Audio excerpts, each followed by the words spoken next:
Hi everybody, this is Father Warner D'Souza, and we are reflecting today on the text of Matthew chapter 8 verses 23 to 27 in continuation of our teaching of the Gospel of Matthew. I certainly know what my reaction would be if I was in a first century fishing boat out on the Sea of Galilee, also called the Sea of Gennesaret or Tiberias. Just the thought of the sea, 21 kilometers long, 13 kilometers wide, with a depth of 700 feet below sea level, leaves me in a panic. And that too with a reputation of sudden storms triggered by the funneling of wind that could capsize a boat. But fear would be my justifiable reaction, for I am neither a fisherman nor a lover of the sea. This storm must have been a nasty one, for the disciples, who were fishermen themselves, were so terrified. Surely they had seen enough of Lake Gennesaret's boisterous displays of storms to know that this one was different. So what really got the jitters into them?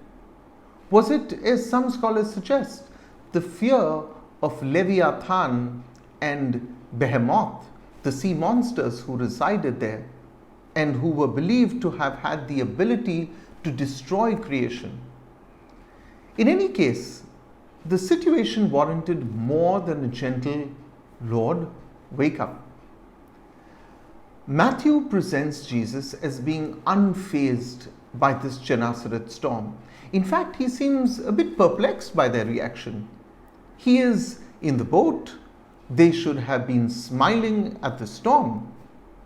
This is the point that St. Matthew perhaps had in mind when he was writing the Gospel in the region of post 70 AD.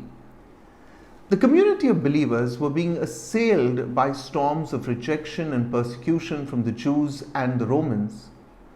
Many of the believers had seen and heard the Lord. They had gone through the fearful days of his execution, but had also celebrated his resurrection. There was certainly no need for panic against this new outbreak of persecutions. The disciples are not rejected outright for having no faith at all. They have faith, though little, but they need to build it up. Perhaps the persecutions faced by the Matthean community had made them weak or now paralyzed to act because of fear, a typical problem of the second or third generation Christians. Their missionary zeal was a pale comparison to those who had seen and heard the Lord himself.